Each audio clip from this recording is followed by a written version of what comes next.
সাহাবা আজমাইনরা চোখের পানি ছেড়ে নবীজির কাছে পরামর্শ চাইলেন। এই নির্যাতন আমরা সহ্য করতে পারছি না। অপরাধ একটাই। অপরাধ কয়টা? একটাই। অপরাধ যদি কিছু করে থাকি,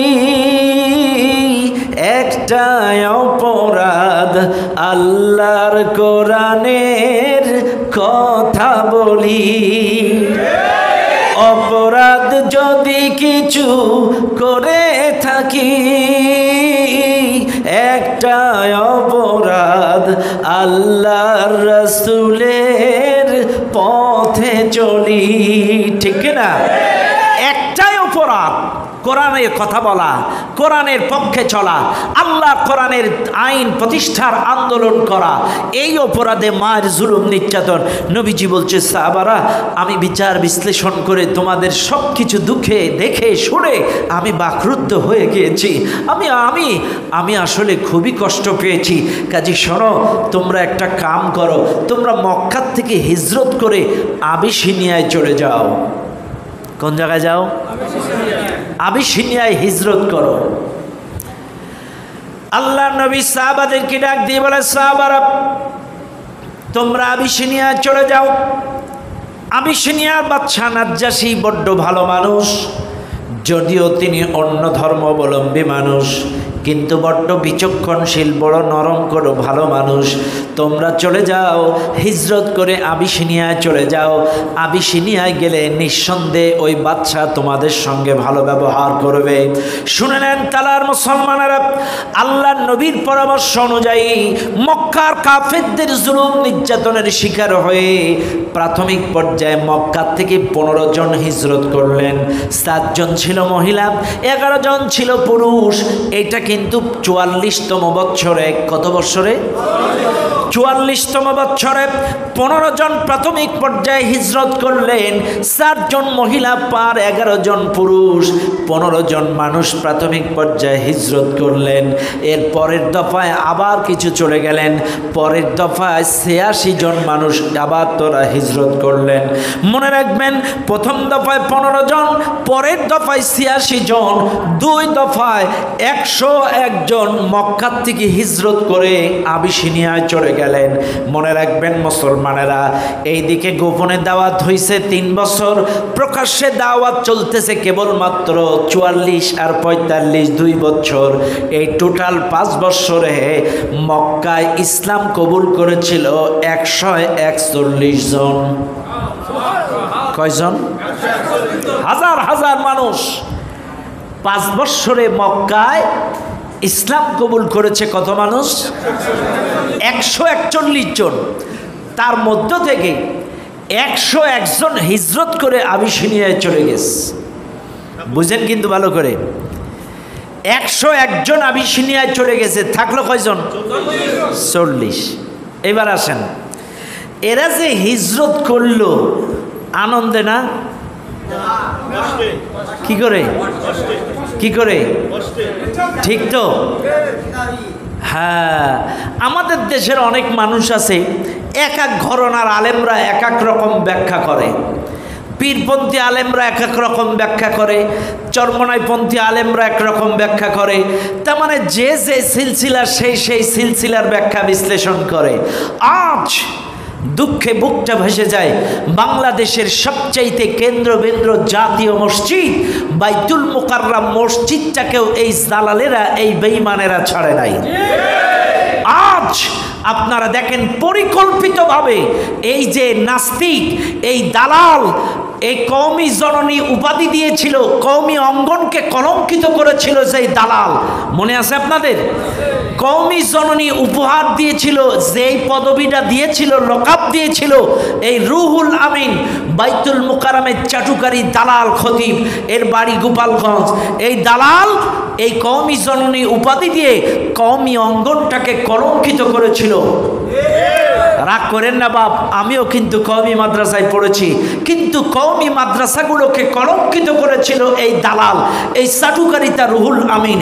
ও গোপালগঞ্জ থেকে প্রায় 1000 বিভিন্ন কায়দায় বাসে করে ভাড়া করে বিভিন্ন মানুষজন নিয়ে ছাত্রদেরকে সন্ত্রাস মার্কা এই জাতীয় এদেরকে লেবাস পোশাক পরে ওরা রানিং খুতবা চলতেছে মসজিদে, জাতীয় মসজিদ বাইতুল মোকাররমে। এই খুতবা চলাকালীন অবস্থায় তার এই দখলদারি 1000 এবং এই রুহুল আমিন সহজে দখল করছে। ওপেন মসজিদের মধ্যে মারামারি। তার মানে আওয়ামী লীগ সরকার, জালেম সরকার, খুনি হাসিনা বিগত দিনে যেমন দখলদারিতা চাঁদাবাজি করেছে, এই চাটুকারিতা দালাল রুহুল আমিনও বাইতুল মোকাররম মসজিদেও 1000 সন্ত্রাস মার্কা ছাত্র সাজিয়ে এই বাইতুল মোকাররমকেও দখল করে জুতা চালাচালি করে মসজিদ ভাঙচুর চালিয়েছে। আমরা দৃষ্টান্তমূলক শাস্তি চাই, সে দৃষ্টান্তমূলক শাস্তি চায়। এই রুহুল আমিন সহ ফরিদউদ্দিন মাসুদ সহ দালাল মার্কা চাটুকারিতা যত আলেম আছে বাংলাদেশে, এদেরকে দৃষ্টান্তমূলক শাস্তি দিতে হবে বাংলার জমিনে।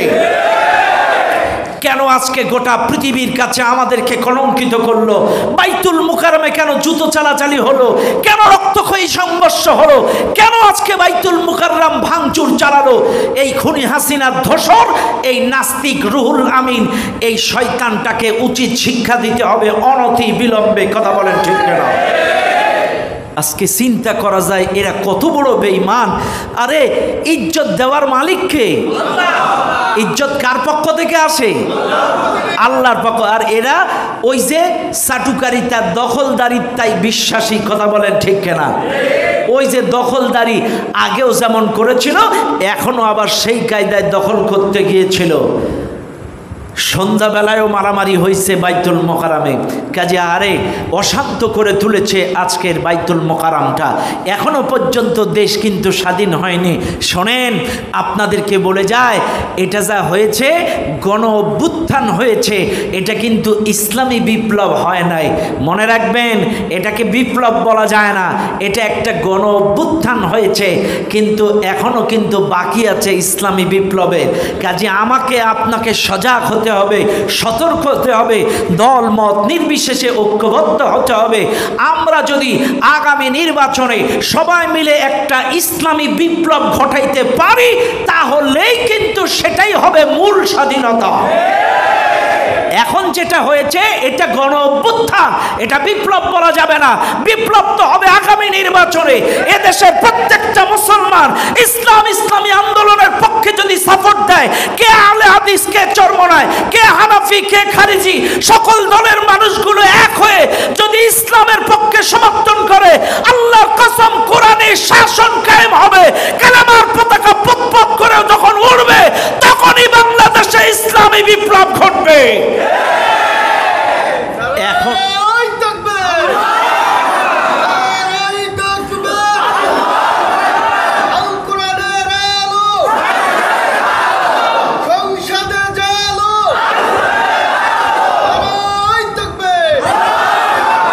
কাজে মনে রাখবেন, এটা কিন্তু বিপ্লব না। মাথায় আছে আপনাদের? এটা কি না? এটা অভ্যুত্থান। বিপ্লব তো সামনে বাকি। কথা কন না কেন? সেই মর্মে আপনাকে আমাকে কাজ করে যেতে হবে। আজকে দেখেন, মন খুলে তাকবীর দিতে পারছেন, কিন্তু যাদের ইমানের দুর্বলতা, জালেম যারা, এরা কিন্তু তাকবীর শুনতে পারে নাই। তাকবীর দিলেই ওদের এরকম তাকবীর স্লোগান শুনলে ওদের কলিজা এরকম করতো। আমি শুধু চিন্তা করি যে আল্লাহ, এরা ঠিকমতো তাকবীরও দিতে দেয়নি, তাইলে এরা কবরে যে বলবে কি করে তোমার রবকে? যখন আল্লাহ ফেরেশতারা বলবে তোমার রবকে, এরা তখন কি বলবে?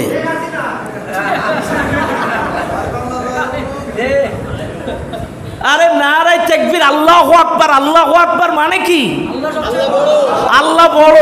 তাইলে এই স্লোগানটা যারা দিতে দেয় নাই, বা এই স্লোগানটা শুনলে যাদের জ্বালা করেছে, এরা কবরে যে কি বলবে? বঙ্গবন্ধু বলবে না হাসিনা বলবে?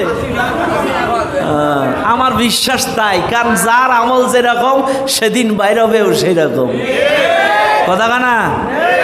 আমল যদি ভালো হয় জবান দিয়ে বাইর হবে আল্লাহ, আর যদি আমল খারাপ হয়, কারণ তুমি আল্লাহর নাম শুনতে পারো নাই, ইসলামের নাম শুনতে পারো নাই, আলেম ওলামার নাম শুনতে পারো নাই, কবরে তোমার জবান দিয়ে আল্লাহু আকবার আর রাসূলের নাম বাইর হবে না। কথা বলেন ঠিক না?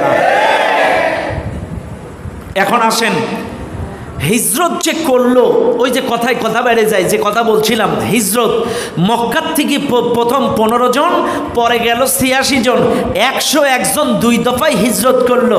এখন আমার বাংলাদেশে অনেকে বলে হিজরত মানে কয়েকদিন কোনো জায়গার থেকে ঘুরে আসা, হিজরত মানে কেউ মনে করে শ্বশুর বাড়ি যাওয়া, হিজরত মানে কেউ মনে করে চাকরিতে ট্রান্সফার হয়ে ওই খাগড়াছড়ি বান্দরবন যাওয়া, কিন্তু না, হিজরতের অর্থ হলো ওয়াল্লাযীনা হাজারু ফিল্লাহি মিন বাদি মা যুলিমু, আল্লাহর জন্য জুলুমের শিকার হয়ে বাড়ি ছাড়া, ঘর ছাড়া, এলাকা ছাড়া যদি হয়, এটাকেই বলা হয় প্রকৃত অর্থে হিজরত। কার জন্য? কার জন্য? এবার মিলান, আমরা নামাজ পড়ি কিসের জন্য?